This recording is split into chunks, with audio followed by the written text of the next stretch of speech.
the issue raised by the uh, former Emir of Kano, Sanusi Lamido Sanusi, quoting him, who said, "We are in deep hole in 2015, and between 2015 and now, we have been digging ourselves into a deeper hole. We thought we had a big problem in 2015, but 2015 is nothing compared to what will happen in 2023. Help our audience make sense of what the former CBN governor said and how factual his claims are."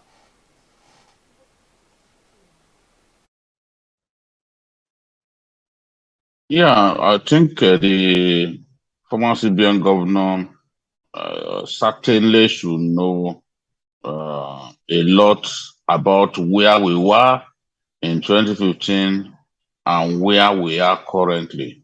It was the former CBN governor who later became Emir of Kano, Muhammadu Sanusi, who famously said that more than $50 billion was missing from the National Treasury. And when he was confronted by the then finance minister, it turns out that that money was actually not missing, that the 50 billion that he talked about was actually money um, money that was not missing, purely a figment of his imagination that that quantum of money was missing. Later on, he called the press and revised the figure from more than $50 billion to $20 billion. Again, the government of the day got PricewaterhouseCoopers to conduct its own auditing and investigation. And the investigation affirmed that only about $2.1 billion was unaccounted for. And unaccounted for does not necessarily mean that it's been stolen. So Sanusi told us first that more than 50 billion was missing. He took it back, claimed that 20 billion was missing. He had no evidence of that. Then, in the final analysis, when an audit happened, Price Waterhouse Cooper, Price, yes, Price Water Cooper, uh, affirmed that it was actually about 2.1 billion or so that was unaccounted for. He goofed. He goofed spectacularly on that occasion. But he was very supportive of the APC apparatchik at that time, and he did his best to encourage Nigerians to look for change. So it was interesting to hear from him that no change has happened. In that speech that has been so well reported, he actually said no change has happened.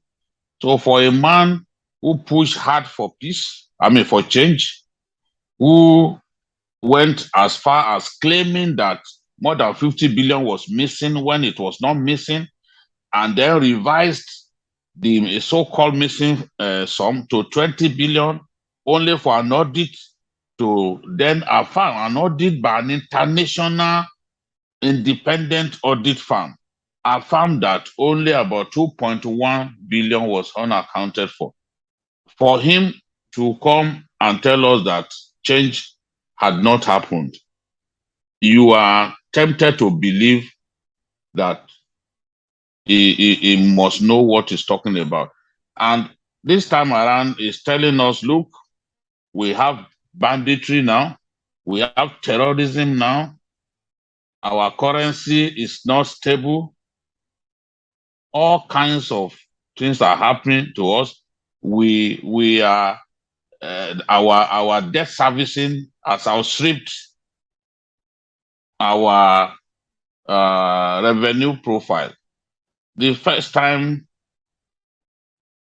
Atiku complained, I think early last year, that the cost of servicing debt was very close to our entire revenue. They abused him, they called him names. We have seen now that in the first quarter,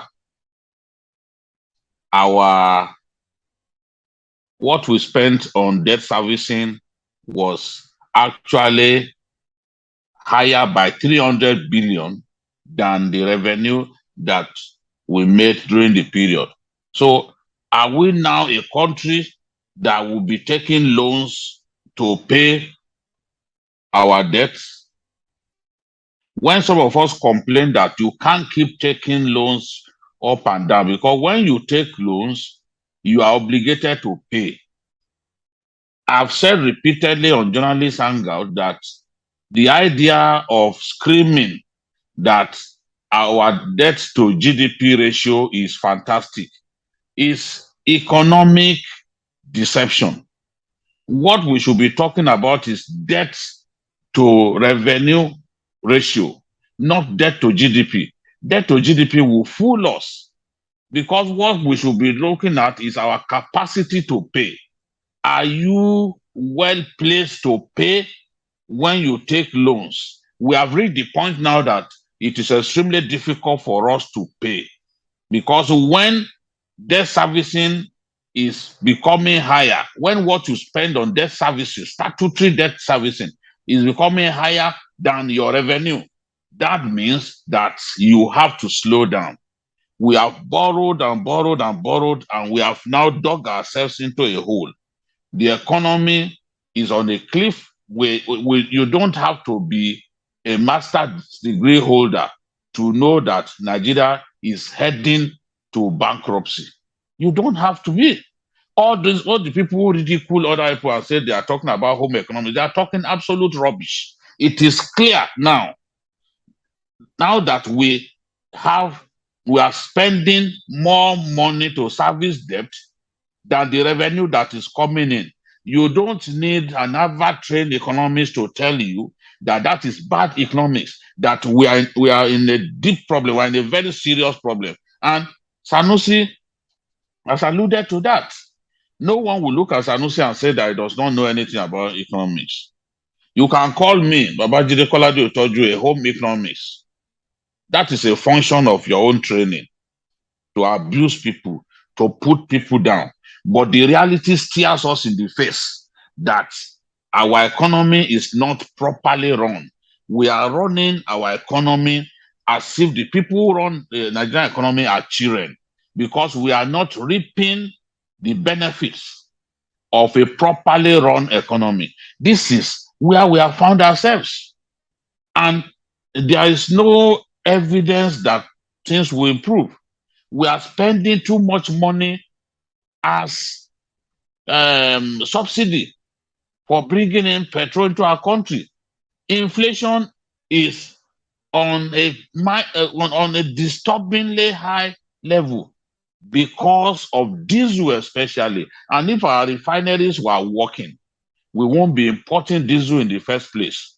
Kerosene, which over the years we knew was the favorite of the poor in our society, has now become 1,000 naira per litre in some parts of Lagos and Abuja.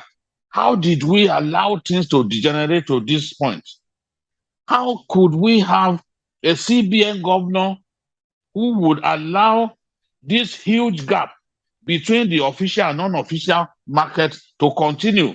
And he's surprised and he's complaining that there's a lot of speculation going on. Why won't there be speculation? Because the policy rewards speculators. If you take dollars from the official market at 415 naira to a dollar, you then go to the unofficial market, the black market, and it is sold at 660. That is a huge premium, a huge reward that goes to the person who took it from the official market and go straight to sell at the black market. So all kinds of things are not working. Right. Those who need the foreign exchange to bring in raw materials for their Yeah. businesses, they can't access foreign exchange through the banks.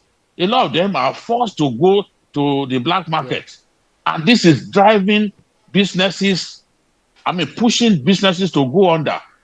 So many businesses have gone under in the last 1 year because the environment is toxic. The environment does not allow for promotion of business. We have got to run the economy better. But the truth is, we don't even need a Sanusi to tell us that the economy is on a tailspin. Yeah. Every one of us is feeling it. Sanusi does not need to tell us before we can say the answer is right there on the streets Right. of Nigeria.